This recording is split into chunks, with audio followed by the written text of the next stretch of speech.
नमस्कार, अब दुनिया के फटाफट बुलेटिन में आप सभी का स्वागत है और नजर डालेंगे आज के खास खबरों पर।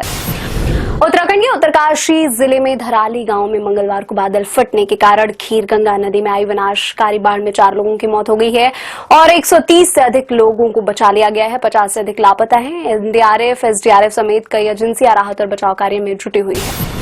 पहाड़ फटने से खीरगंगा में सैलाब आ गया। इस त्रासदी की चपेट में हर्षल स्थित सेना का कैंप भी आ गया है।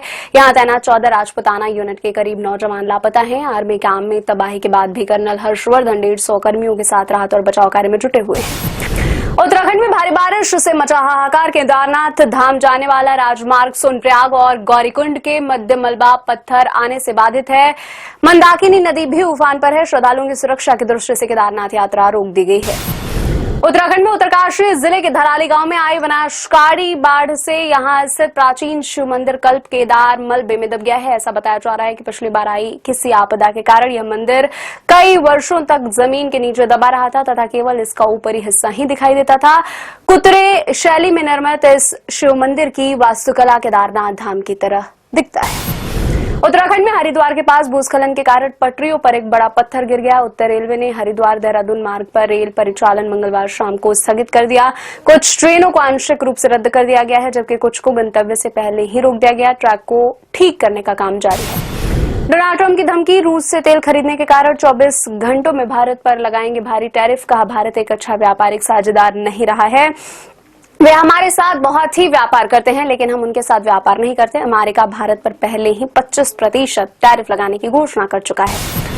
झारखंड के पूर्व मुख्यमंत्री शिबू सोरेन का मंगलवार को उनके पैतृक गांव नेमरा में पूरे राजकीय सम्मान के साथ अंतिम संस्कार किया गया। इस मौके पर हजारों लोगों ने दिशोम गुरु के नम आंखों से अंतिम विदाई दी। इनमें ग्रामीण, राजनीतिक हस्तियां और समाज के सभी वर्गों के लोग शामिल हुए।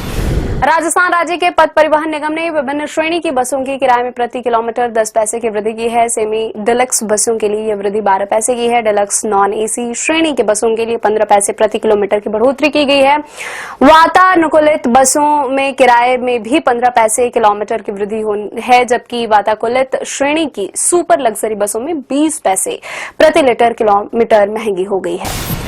ईडी ने रिलायंस समूह के अध्यक्ष अनिल अंबानी से उनके समूह की कंपनियों के खिलाफ करोड़ों रुपए के बैंक ऋण धोखाधड़ी से जुड़े धनशोधन मामले में करीब 10 घंटे तक पूछताछ की। अंबानी करीब 10:50 पर मध्य दिल्ली स्थित केंद्रीय जांच एजेंसी के कार्यालय पहुंचे और रात 9 बजे से कुछ पहले बाहर निकले। आरबीआई ने शुक्रवार को मौद्रिक नीति का ऐलान किया है। आरबीआई की मौद्रिक नीति समिति ने रेपो दर को 5.50% पर यथावत रखा है। गवर्नर ने कहा, मौजूदा स्थितियों पर विचार करते हुए रेपो दर में बदलाव नहीं किया गया। ये थे आज की फटाफट बुलेटिन। ऐसे ही ताजा अपडेट्स के लिए बने हमारे साथ, यानी कि विजिट करें वेब दुनिया पर।